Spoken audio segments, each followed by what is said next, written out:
Shalom, selamat malam saudaraku. Mari kita renungkan firman Tuhan malam hari ini dengan judul nyanyian baru. Mari kita berdoa. Bapa kami di surga, kami mengundang Roh Kudus bersama dengan kami ketika kami merenungkan firman. Di dalam nama Yesus Kristus kami sudah berdoa. Amin. Ayat renungan kita malam ini diambil dari Wahyu pasal 5 ayat 9. Firman Tuhan berkata, Engkau layak menerima gulungan kitab itu dan membuka meterai-meterainya, karena engkau telah disembelih dan dengan darahmu engkau telah membeli mereka bagi Allah dari tiap-tiap suku dan bahasa dan kaum dan bangsa.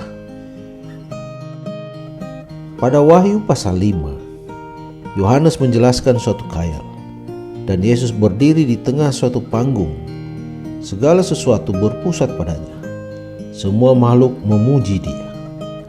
Khayal itu memberikan satu hal penting, mengatakan bahwa Yesus berkuasa menebus dan menyelamatkan.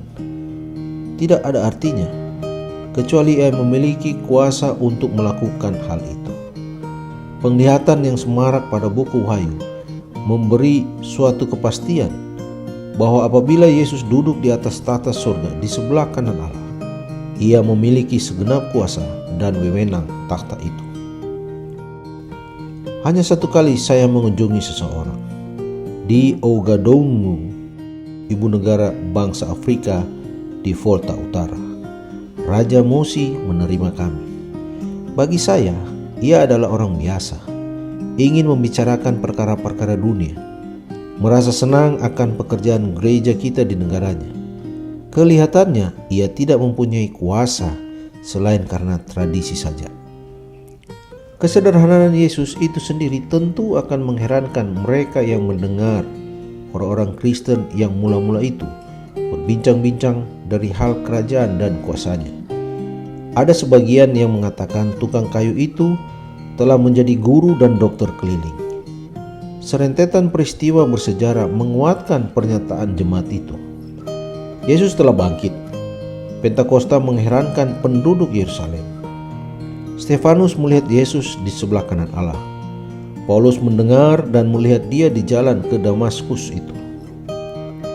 Hal Yesus memerintah dari pusat semesta alam tentulah menguatkan hati setiap pengikut anak domba itu. Tetapi maknanya akan kecil kecuali kuasa tersebut mengubah sikap dan cara hidup kita. Banyak perdebatan yang terdapat di dalam Perjanjian Baru seperti yang berikut ini. Yesus berdiri atau duduk di sebelah kanan Allah, maka hidup kita di dunia ini akan berubah bila kita taat kepadanya. Mengakuinya sebagai Tuhan dan Juru Selamat akan membuat perbedaan yang nyata karena kita menjadi rakyat kerajaannya. Ia dapat bertindak kepada kita seperti seorang raja terhadap rakyatnya. Saudara, jikalau Yesus bertakhta di pusat semesta alam dan di pusat hidupmu, alangkah besarnya perbedaannya. Sesungguhnya saudara sudah ditebus. Sesungguhnya kita sudah diselamatkan.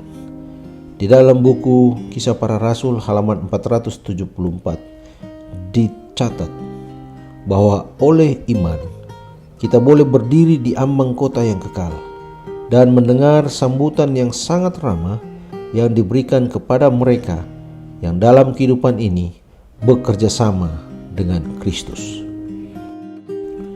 Demikianlah renungan kita. Mari kita berdoa.